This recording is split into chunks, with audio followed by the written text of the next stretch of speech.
한 남성이 누군가를 향해 때리려고 달려들고 여성이 온몸으로 막습니다.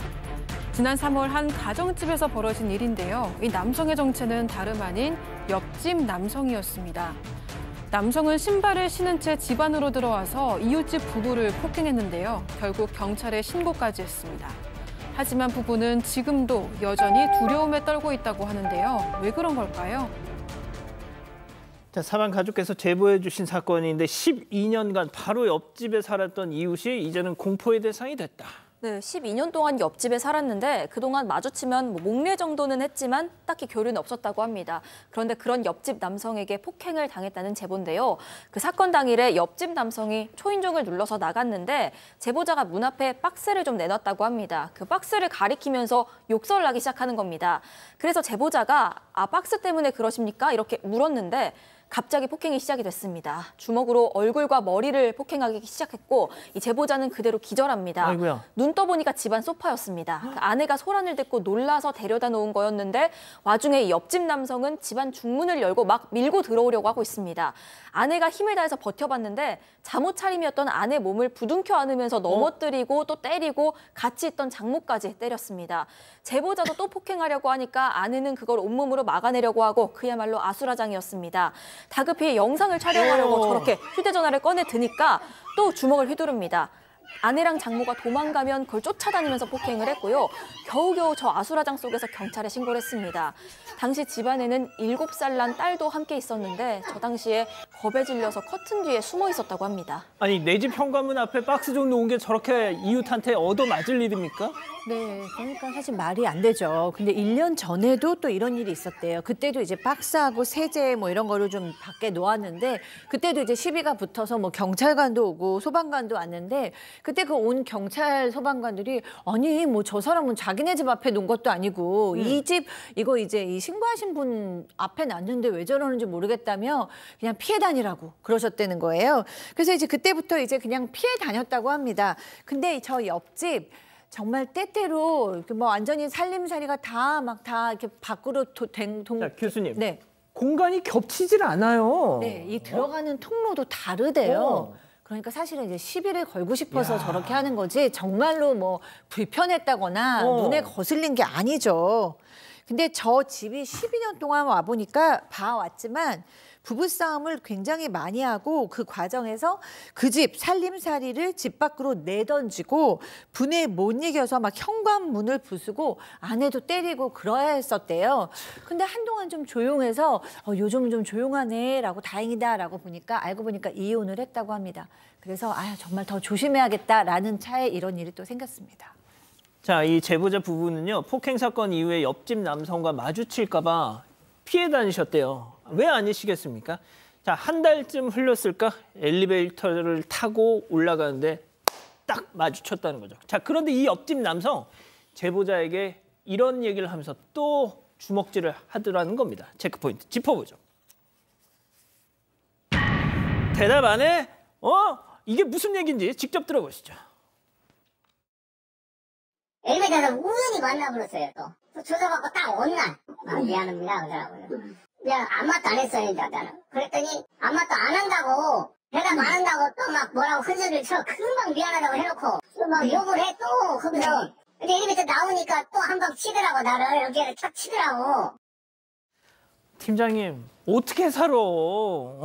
그렇습니다. 제보자 부부는 저 사건 이후에 저 남성하고 이제 피해 다닌 거죠. 마주치지 않으려고 피해 당했었는데 경찰 조사 받고 귀가하는 날 했어요. 귀가하고 이제 계속 귀가해가지고 지하 차를 지하 1층에 대고 올라가는데 1층에서 엘리베이터가 딱 쓰더니 저 남성이 탄 거예요. 하니까는 이제 그 피해자 부부들이 이제 목례만 살짝 했는데 이 남성이 미안하다 말을 한 것 같아요. 그러니까 미안하다는 말을 했지만 실제적으로 그 대꾸를 안 하고 가만히 있었는데 갑자기 저 남성이 더 맞아야 정신 차릴래? 라면서 욕설을 하고 차가 엘리베이터가 올라가다가 제보자가 사는 층에 내리니까 또 폭행을 했다고 합니다. 그러면은 피할 수밖에 없지 않습니까? 피하니까는 피해자 부부가 집안으로 피해 갔는데 저 남성이 밖에서 고래고래 욕설을 지르면서 또 초인종을 누르면서 또 이렇게 계속 협박을 하니까 할 수 없이 경찰에 신고를 했는데 경찰에서는 사실은 증거가 있어야 되니까 CCTV를 확인한 뒤에 처벌한다고 하는데 저 정도로 계속해서 신고해도 보복한다고 한다면은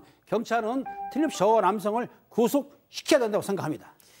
자, 말씀드린 대로 2차 폭행까지 진행이 됐습니다. 결국 제보자는 집 앞에 CCTV까지 달았다는데요. 자, 그런데 얼마 뒤에 이 옆집 남성 행동 두려움에 떨었다는데 또 무슨 짓을 했길래? 자, 2차 폭행 사건 다음 날입니다. 다음 날 바로 이 제보자 집 앞에 이 자신의 그 남성의 딸 자전거하고 킥보드를 던져 현관문에 내동쟁이 쳤다고 합니다. 또 소리를 지르면서 난동을 불려서 또다시 경찰에 신고를 했다라고 하고요. 아마 2차 폭행 사건 이후 일주일을 흘렸을 무렵에는 제보자 그 현관문 앞에 화분이 하나 놓여져 있는데 예. 쪽지가 꽂혀 있었다고요. 저 쪽지인데 저게 뭔지 보니까 그 글이 사과드립니다. 제가 잘못했습니다. 이렇게 좋은 이웃으로 발전하겠다고 써져 있었는데 네?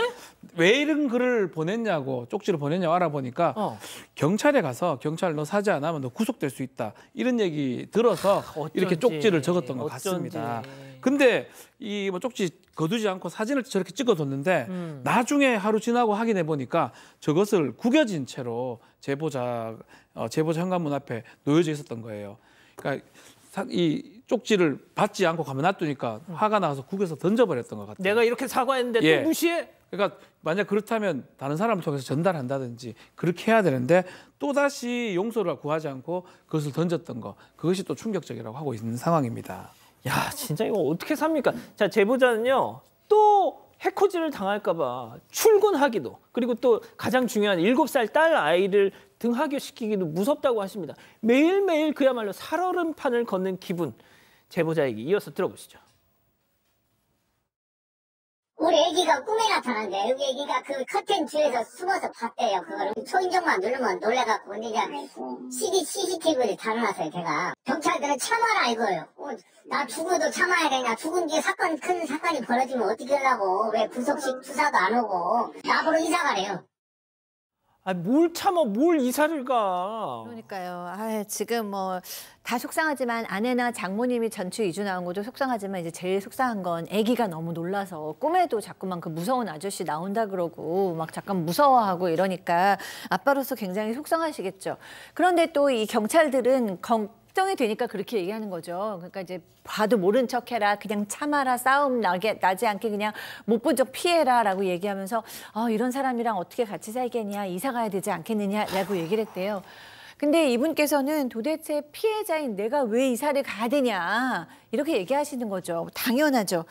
이렇게 되면 이 사람 지금 폭행 혐의로 경찰 조사 받고 있다고 하는데 가해자가 이사를 갔으면 좋겠는데 그럼 또 근데 또 이 사람이 또 이사 가면 다른 이웃을 또 괴롭힐 거고 결국 구속이 돼야 되나 뭐 이런 생각이 듭니다. 뭐 경찰 여러분들도 법이 이 모양이니까 어쩔 수 없어서 그렇게 말씀을 하셨겠지만 자, 박 변호사님, 네. 제보자님이 박 변호사님께 궁금하신 게 있대요. 왜 폭행 혐의만 적용되냐?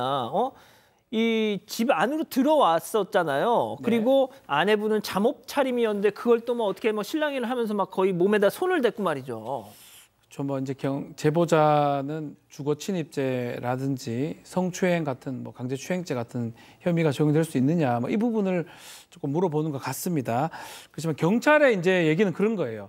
싸우다가 집으로 침입하게 되기 때문에 주거 침입의 고의라든지 이 연결성으로 따질 때는 없다라고 보는 거고 좀 그냥 접촉하는 게 폭행의 연장선상이다 이렇게 보는 것 같은데 저는 주거 침입죄는 일부 이해를 할 수 있지만 강제추행죄는 좀 달리 봐야 되는 거 아니냐. 복장도 복장이지만 폭행 부분보다는 접촉하는 고의성도 좀 보이거든요. 영상이 지금 그대로 다 담겨져 있기 때문에 단순한 폭행보다는 만지고 접촉하고 이런 어떤 측면이 좀 있는 거를 경찰이 적극적으로 좀 봐야 되지 않을까 생각이 좀 대놓고 듭니다. 잡고 있잖아요. 잡는 저런 부분 맞아요. 폭행도 충분히 되지만 이 폭행을 하면서 성적 수침을 야기하는 접촉이 된다면 강제추행죄 성립할 수가 있거든요. 그 부분도 한번 좀 제대로 좀 수사를 하거나 좀 살펴볼 필요가 있을 것 같습니다. 은배 팀장님, 짧게 부탁드릴게요. 저런 사람 이웃에 살면 진짜 어떻게 해야 됩니까? 저런 사람이 이웃 사게 되면은 저 사람을 이사를 내보내야죠. 내가 가능해요. 그리고 아까 변호사님 얘기했는데 저거 주거 침입 가능합니다. 왜냐하면 범죄하기 위해서 들어갔기 때문에 주거 침입 가능하고 강제추행도 가능하기 때문에 경찰에서 적극적으로 수사하게 되면은 저걸 처벌할 수 있다고 봅니다. 저는. 알겠습니다.